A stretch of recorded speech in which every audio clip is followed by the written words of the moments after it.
ఈరోజు తెలంగాణ సమస్యల్లో ప్రధాన సమస్య నిరుద్యోగ సమస్య. అయితే అంతకుముందు ఎలక్షన్లకు ముందు రాహుల్ గాంధీ గారు చిక్కడపల్లి లైబ్రరీ దగ్గరికి వచ్చి నిరుద్యోగులకు కావాల్సిన హామీలు నెరవేర్చాం, 2 లక్షల ఉద్యోగాలు భర్తీ చేస్తామని చెప్పేసి హామీ ఇవ్వడం జరిగింది. కానీ ఈరోజు రాహుల్ గాంధీ గారు మా ఉద్యోగాలు ఎక్కడ ప్రశ్నిస్తుంటే వాళ్ళు పట్టించుకొని పరిస్థితున్నది. ఎందుకంటే ఈ రోజు మేము ఈ విధంగా నిరసన చేయడానికి కారణం ఏంటంటే ఈరోజు రాహుల్ గాంధీ గారు ఉప్పల్ చేయడం వస్తున్నట్టు మాకు తెలిసింది.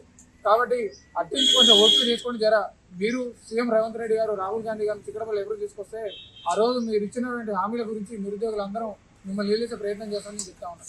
ఎందుకంటే ఆ రోజు మీరు ఎలక్షన్ ముందు ఇదే చిక్కడపల్లి ఎవరి దగ్గర కూర్చొని ఛాయ్ తాగి నిరుద్యోగులు ఏం కావాలో అప్లైన్ తీస్తామని చెప్పేసి మాటిచ్చిపోయి ఈరోజు మా ఉద్యోగ నోటిఫికేషన్ ఎక్కడా అని చెప్పేసి నిరుద్యోగులందరూ ధర్నా చేస్తుంటే నిరుద్యోగుల వీపులు బలకొడుతున్నారు, నిరుద్యోగుల మీద అక్రమం కేసులు ప్రయత్నం చేస్తా ఉన్నారు.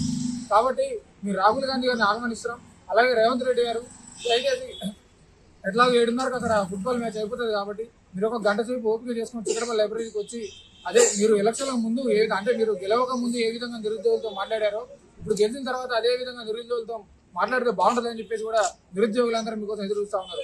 ఎందుకంటే ఆ రోజు మీరు వచ్చినప్పుడు సుమారు నిరుద్యోగులందరూ కూడా మీ దగ్గరకు వచ్చి సరే మీ కాంగ్రెస్ పార్టీ అధికారంలోకి వచ్చిన తర్వాత అయినా నిరుద్యోగుల బాధలు తీరుతామేమో, ఉద్యోగ నోటిఫికేషన్ వస్తాయని చెప్పేసి కూడా అందరూ కూడా మీ పార్టీకి అనుకూలంగా ప్రచారం చేసి ఓట్లేసి గెలిపిస్తే ఈరోజు అధికారంలోకి వచ్చిన తర్వాత నిరుద్యోగులను విస్మరించి ఒక్క నోటిఫికేషన్ కూడా విడుదల చేయకుండా నిరుద్యోగులు ఇబ్బంది పెట్టే ప్రయత్నం చేస్తూ ఉన్నారు. కాబట్టి రాహుల్ గాంధీ గారు మీరైనా సరే ఒకసారి చూడండి, కనుకరించండి. ఎందుకంటే రాష్ట్రంలో ఉన్నటువంటి ముఖ్యమంత్రి కానీ మిగతా వాళ్ళు కానీ నిరుద్యోగుల గురించి కానీ ఏ ఉద్యోగ నోటిఫికేషన్ గురించి కానీ లేదంటే ఇతర ఏదైనా సంబంధించిన ప్రాబ్లమ్స్ గురించి కానీ దేని గురించి కానీ పట్టించుకునే నాదుడు ఇక్కడ లేడు.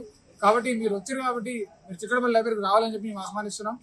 మేము ఒకటే చెప్తున్నాం, బరాబరే చెప్తున్నాం, డిసెంబర్ 20 లోపు తెలంగాణలో ఉద్యోగ నోటిఫికేషన్ రాకపోతే మాత్రం తదుపరి కార్యాచరణ గట్టిగా ఉంటుంది.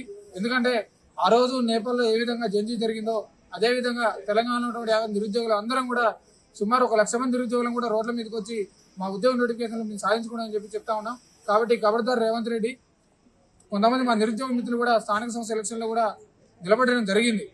కాబట్టి దీనిని గుర్తుపెట్టుకొని మీరు ఖచ్చితంగా ఉద్యోగ నోటిఫికేషన్ విడుదల చేయాలి, నిరుద్యోగులకు అండగా ఉండాలని